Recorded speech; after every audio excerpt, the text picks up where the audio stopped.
Hello നമസ്കാരം എല്ലാവർക്കും പുതിയൊരു വീഡിയോയിലേക്ക് സ്വാഗതം. സർക്കാരിൻ്റെ സാമൂഹിക സുരക്ഷാ പെൻഷൻ പദ്ധതിയുമായി ബന്ധപ്പെട്ട ഏറ്റവും പുതിയ അറിയിപ്പാണ് ഇന്ന് നിങ്ങളുമായി ഷെയർ ചെയ്യുന്നത്. എല്ലാവരും സ്കിപ്പ് ചെയ്യാതെ തന്നെ വീഡിയോ കാണുക. വീഡിയോയിലേക്ക് പോകും മുമ്പ് എല്ലാവരും ചാനൽ മറക്കാതെ സബ്സ്ക്രൈബ് ചെയ്യുക. 2022 വർഷത്തിലെ ആദ്യത്തെ ക്ഷേമ പെൻഷൻ വിതരണമാണ് സംസ്ഥാനത്ത് ആരംഭിക്കാൻ പോകുന്നത്.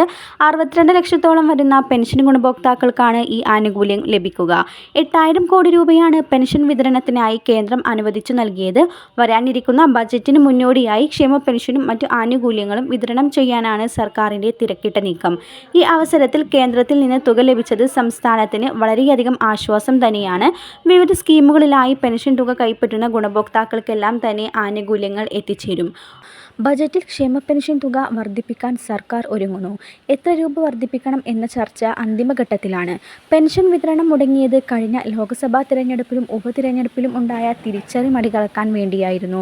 കടുത്ത സാമ്പത്തിക പ്രതിസന്ധിയിലും ക്ഷേമ പെൻഷൻ വിതരണം ചെയ്യാൻ സർക്കാർ ഒരുങ്ങുകയാണ്. സാമൂഹിക സുരക്ഷാ പെൻഷൻ ഘട്ടം ഘട്ടമായി 2500 രൂപ വരെ വർദ്ധിപ്പിക്കുമെന്ന് പ്രകടനാ പത്രികയിൽ വാക്ക് നൽകിയാണ് രണ്ടാം പിണറായി സർക്കാർ അധികാരത്തിൽ വന്നത്. പെൻഷൻ നിരവധിയായി മുടങ്ങിയത് കഴിഞ്ഞ ലോക്സഭാ തിരഞ്ഞെടുപ്പിലും ഉപതിരഞ്ഞെടുപ്പിലും വലിയ രീതിയിലുള്ള തിരിച്ചടിക്ക് പ്രധാന കാരണമെന്ന് ഇടതുമുന്നണിയുടെ വിലയിരുത്തൽ.